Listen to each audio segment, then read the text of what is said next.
जबरदस्त तरीके से स्वागत करें डॉक्टर संदीप का।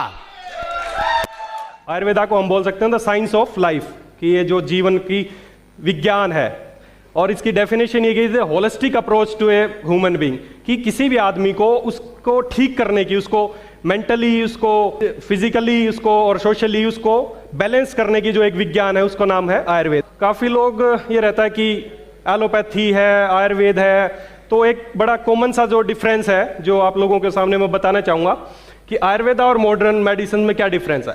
एलोपैथी शुरुआती ट्रीटमेंट से होती है, आप किसी भी डॉक्टर के पास जाएंगे, वो आपसे 2-4 क्वेश्चन पूछेगा और दवाइयाँ लिख के आपको दे देगा कि जी ये दवाइयाँ हैं, आपको खानी है, जिंदगी भर खानी है या जितना भी टाइम है खानी है।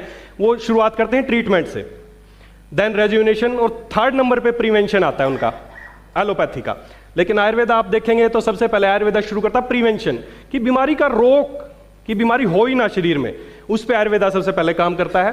देन रेजुनेशन, देन ट्रीटमेंट पे बात आती है कि अगर ये सब कुछ करने के बावजूद मरीज ठीक नहीं हो रहा, बीमारी नहीं रुक रही, तो उसके ट्रीटमेंट पे ध्यान दिया जाए। This is the difference in Ayurveda and modern medicine. Ayurveda माँ है और बाकी जो भी पैथीज हैं वो सब इसकी ब्रांचेज हैं। एलोपैथी में से निकली है, होम्योपैथी में से निकली है। आयुर्वेद अब जो आज की जो टाइम है उसमें आयुर्वेद ज़्यादा क्यों नहीं चल रहा, क्यों नहीं चल पाया? उसका रीज़न, आयुर्वेदा रॉ फॉर्मेट में था कि आप किसी को कहें कि जी आपको ये दवाइयाँ लेनी, तो 4-5 जड़ी बूटी के नाम बताएंगे कि ये ले लेना, ये ले लेना, ये ले लेना, और उसके बाद घर जाके इनको कूटना है, आपको इनको छानना है, फिर इनका काढ़ा तैयार करना है, देन आपको सुबह शाम पीना है। तो लोग ऐसा नहीं कर पाते थे। सबसे पहले अब क्या हुआ, आईएमसी ने क्या किया, IMC introduce Ayurveda as a standard dosage format, standardised dosage format. Standardised dosage format का मतलब है कैप्सूल फॉर्म में, टैबलेट फॉर्म में, जेल फॉर्म में, सिरप फॉर्म में, ये सब आपको आईएमसी ने दे दिया। आयुर्वेदा अच्छा काम करता है, दिक्कत थी रॉ फॉर्मेट में था, वो काम आईएमसी ने कर दिया कि आपको सारी चीजें स्टैंडर्डाइज्ड डोजेज फॉर्मेट में आपके सामने दे दिया। आपको एक टैबलेट लेनी है, बात खत्म। आईएमसी ने क्या किया, जो हर्ब्स हैं, जो भी हर्ब्स जिस बीमारी में काम करते हैं, उनके एक्टिव मॉलिक्यूल्स निकाला और उनको प्रॉपर प्रोसेसिंग करके टैबलेट फॉर्म में, जेल फॉर्म में, सिरप फॉर्म में आपके सामने पेश किया है। न्यूट्रास्यूटिकल इंडस्ट्री के फायदे हैं, न्यूट्रिशनल जो सप्लीमेंट होते हैं वो सेफ होते हैं, सेफ होते हैं, उनके ज़्यादा साइड इफेक्ट नहीं होते। न्यूट्रिशन जो इंडस्ट्री है वो सेफ है, उनकी सेफ्टी है। फार्मास्यूटिकल की एफिकेसी है कि वो काम करती हैं। न्यूट्रिशन सेफ है, फार्मास्यूटिकल की एफिकेसी है, और जहां दोनों मिल जाते हैं, सेफ्टी प्लस एफिकेसी, उसको बोलते हैं न्यूट्रास्यूटिकल्स। न्यूट्रास्यूटिकल्स को बोला जाता है the future of intelligent food, where food and pharmaceuticals converge, जहां फूड और फार्मास्यूटिकल्स दोनों मिल जाते हैं। अब बात करते हैं इस इंडस्ट्री की ग्रोथ की। ये इंडस्ट्री बहुत तेजी से ग्रोथ कर रही है, 2020 तक कंटिन्यू बहुत ऊपर जाने वाली है। 2020 का जो आंकड़ा है ये बहुत, देख रहे हैं किस स्पीड से ऊपर जाएगी। इसके अगर आंकड़े देखें, 2010-11 में ये इंडस्ट्री थी 11,500 करोड़ रुपए की, 2017-18 तक एक इंडस्ट्री हो जाएगी 38,600 करोड़ रुपए की, और 2020 का जो टारगेट है ये इंडस्ट्री हो जाएगी 54,750 करोड़ रुपए की। देन अब आते हैं अपने प्रोडक्ट्स पे। आपने देखा आपकी इंडस्ट्री कौन सी है, उस इंडस्ट्री, आप सही इंडस्ट्री में हैं या नहीं, ये आपने देख लिया कि आप किस इंडस्ट्री में है और उसकी क्या ग्रोथ होने वाली है। देन अभी बात करते हैं कि प्रोडक्ट्स। अभी तक आप अपने प्रोडक्ट्स किस किस कैटेगरी के हैं, आपको पता है कौन कौन सी कैटेगरी हैं? हेल्थ केयर है, ब्यूटी केयर है, स्किन केयर है, होम केयर है, पर्सनल केयर है, ये सब कैटेगरी अभी तक हम देख रहे हैं। तो प्रोडक्ट्स को वो कैटेगरी अच्छी है, हम केवल प्रोडक्ट्स को आसानी से समझने के लिए, कि आप अच्छे से आप प्रोडक्ट्स को समझ पाएं, इसके लिए मैंने प्रोडक्ट्स को थोड़ा कैटेगराइज किया है। सबसे पहले लिया है detox, then prevention, then nutrition, management, meal replacement. सबसे पहले कौन सा है? डिटॉक्स। तो सबसे पहले हम लेंगे डिटॉक्स। डिटॉक्स मतलब शरीर से टॉक्सिन्स को बाहर निकालना, और इस प्रक्रिया को क्या बोलेंगे? डिटॉक्सिफिकेशन। तो सबसे पहली बात कि डिटॉक्सिफिकेशन की जरूरत किसको है? डिटॉक्सिफिकेशन की जरूरत उनको है जो लोग खाना खाते हैं। कौन लोग खाना खाते हैं? आप सब खाते हैं। जो पानी पीते हैं, कौन पीता है पानी?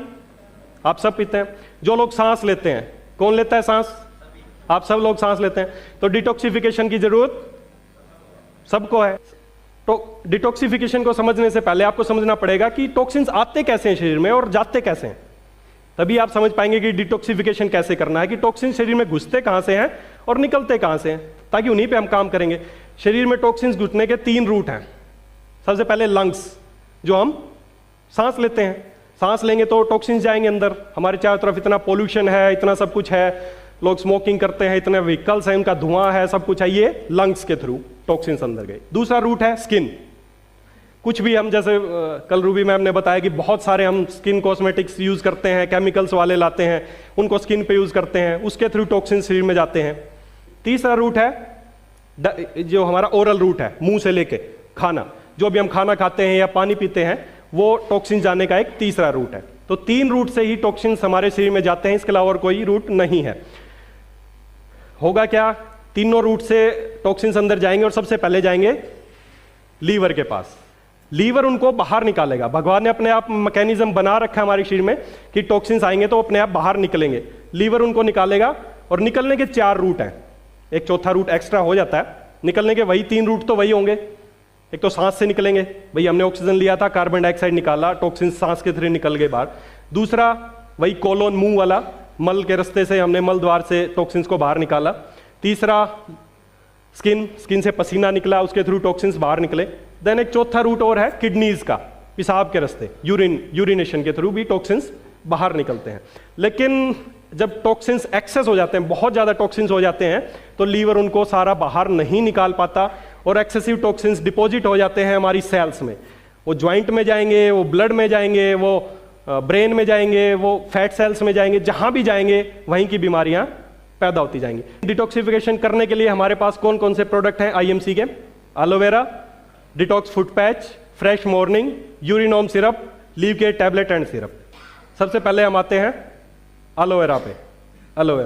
एलोवेरा को द मिरेकल प्लांट बोला जाता है। इसमें बहुत सारे मिनरल्स हैं, विटामिन्स हैं, हार्मोन्स हैं, एंथ्राक्यूनोल्स हैं, पॉलीसैकेराइड्स हैं, बहुत सारे एक्टिव मॉलिक्यूल्स हैं जो हमारे शरीर में जाके 2 तरीके से काम करते हैं एलोवेरा। एक तो न्यूट्रिशन का, दूसरा डिटॉक्सिफिकेशन का। एलोवेरा डिटॉक्सिफिकेशन कैसे करता है? ये हमारा डाइजेस्टिव सिस्टम है। पिक्चर नंबर 1 में आप देखेंगे ये हमारी इंटेस्टाइन्स हैं, आंत के अंदर ऐसे फिंगर लाइक प्रोजेक्शंस होते हैं जिनमें से चीज़ें अंदर एब्जॉर्ब होती हैं।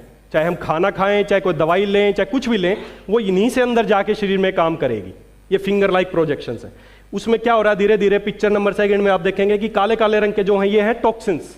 ये टॉक्सिन्स धीरे धीरे जाके इन्हें विल्लाइज बोलते हैं, विल्लाई है ये, आंतों के अंदर होती हैं विल्लाई। इनमें टॉक्सिन्स जमा होते जा रहे हैं और जमा होते जाएंगे, ये स्पेस पूरा भर जाएगा, एक लेयर बन जाएगी और कुछ भी चीज़ हम खाएंगे वो चीज़ एब्जॉर्ब नहीं होगी। एलोवेरा क्या करता है, अंदर जाएगा, एलोवेरा के जो फाइबर्स हैं लिग्निन सेपोनिन की वजह से इन विल्लाइज में जाएगा और इन टॉक्सिन्स को बाहर निकालेगा और चीज़ें एब्जॉर्ब होने लग जाएंगी। हमारा एलोवेरा बारबेंडेसिस मिलर से बना है, 94% इसमें एलोवेरा बारबेंडेसिस मिलर है। देन इसमें एनरिच्ड विद आंवला, तुलसी, जिंजर एंड स्टीविया इसमें ऐड किया गया है और कॉम्बिनेशन की वजह से क्या होता है, इसका एब्जॉर्प्शन बढ़ जाता है, इसके एक्शन बढ़ जाते हैं।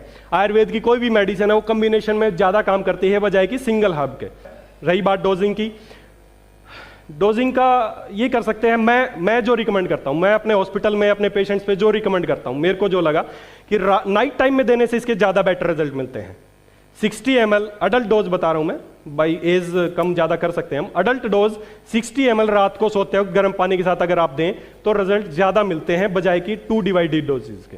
देन डिटॉक्सिफिकेशन के लिए हमारे पास कौन से टूल हैं? सबसे पहले एलोवेरा, दूसरा detox foot patch. Detox foot patch क्या है, ये काम करता है ओस्मोसिस पे। ओस्मोलरिटी एक प्रोसेस है, ओस्मोसिस।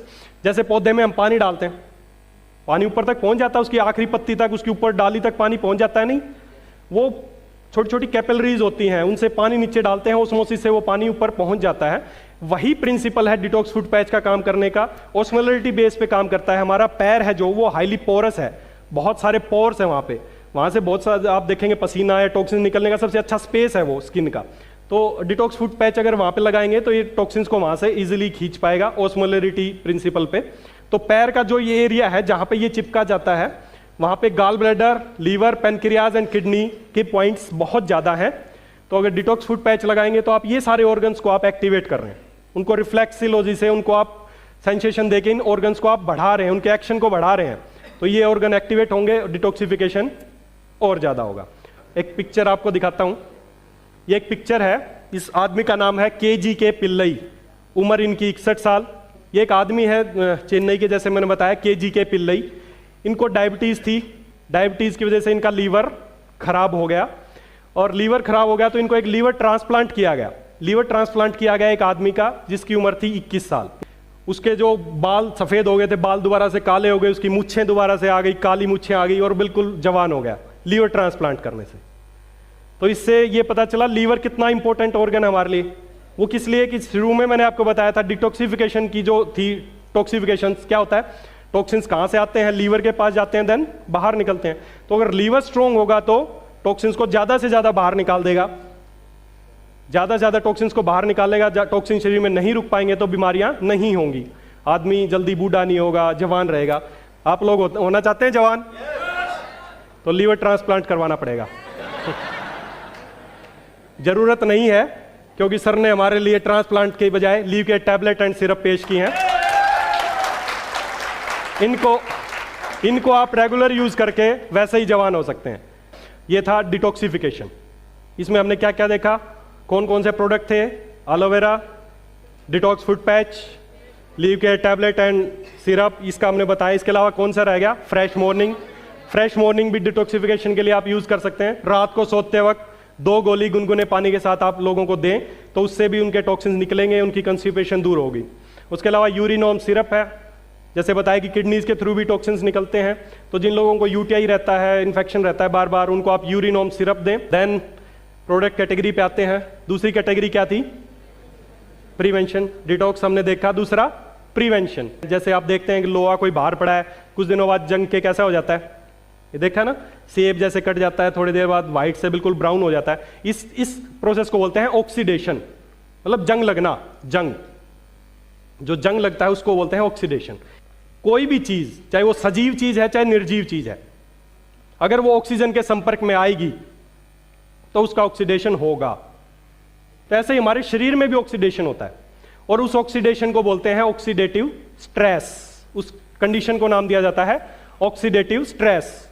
ऑक्सीडेटिव स्ट्रेस ही एजिंग का मेन कारण है। हम लगातार बूढ़े हो रहे हैं, बच्चे से जवान, जवान से बूढ़े, इस एजिंग का मेन कारण ये ऑक्सीडेशन ही है। ऑक्सीडेशन।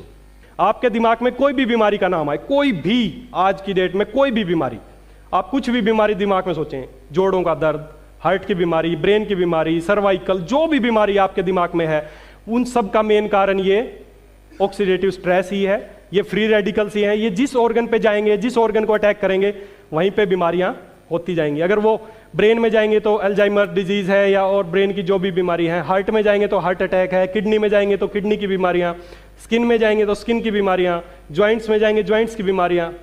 तो इस तरह जिस ऑर्गन में ये फ्री रेडिकल्स जाएंगे वहां की बीमारियां हमें होती जाएंगी। और ये आजकल जो भी बीमारियां लाइफस्टाइल डिजीज हैं, जैसे डॉक्टर साहब ने बताया, वो सारी यही बीमारियां हैं, वो फ्री रेडिकल्स की वजह से हैं। जो फ्रूट्स हैं उनकी एंटीऑक्सीडेंट वैल्यू ज़्यादा होती है, वो ज़्यादा से ज़्यादा फ्री रेडिकल्स को बाहर निकालेंगे।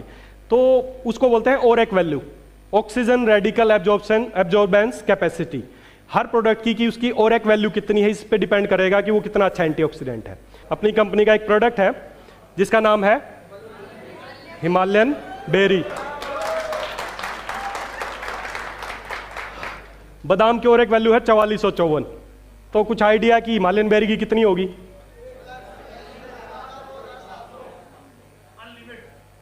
इसकी ओरेक वैल्यू है 1,02,700।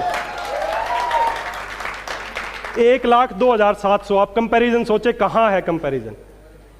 हॉस्पिटल में लोग अगर आईसीयू में एडमिट है मेरे हॉस्पिटल में, तो मैं उनको भी फूड पाइप अगर लगी हुई है, नेजल पाइप डली है, उससे भी हिमालयन बेरी डाल देते हैं उसके अंदर। तो आप लोग सबसे पहले डिटॉक्सिफिकेशन करना है, शरीर को सफाई करना है, देन प्रिवेंशन, उसको ये यूज करते रहना है ताकि बाद में और बीमारियां उसको लगे ना, प्रिवेंशन। देन थर्ड आता है न्यूट्रिशन। न्यूट्रिशन पे बात करते हैं।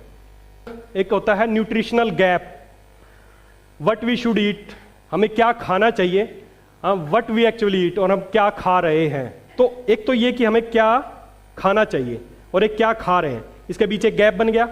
इस गैप को बोलते हैं न्यूट्रिशनल गैप। और ये न्यूट्रिशनल गैप ही बहुत सारी बीमारियों की जड़ है। जितना ज़्यादा न्यूट्रिशनल गैप होगा, जिसका जितना बड़ा न्यूट्रिशनल गैप होगा, उसको उतनी ही ज़्यादा बीमारियां होती जाएंगी। तो हमें इस बीमारियों को रोकने के लिए क्या करना है? न्यूट्रिशनल गैप को भरना है, इस न्यूट्रिशनल गैप को खत्म करना है। तो इस माल न्यूट्रिशन को या इस न्यूट्रिशनल गैप को भरने के लिए कुछ चीजें मैं आपको बताता हूं।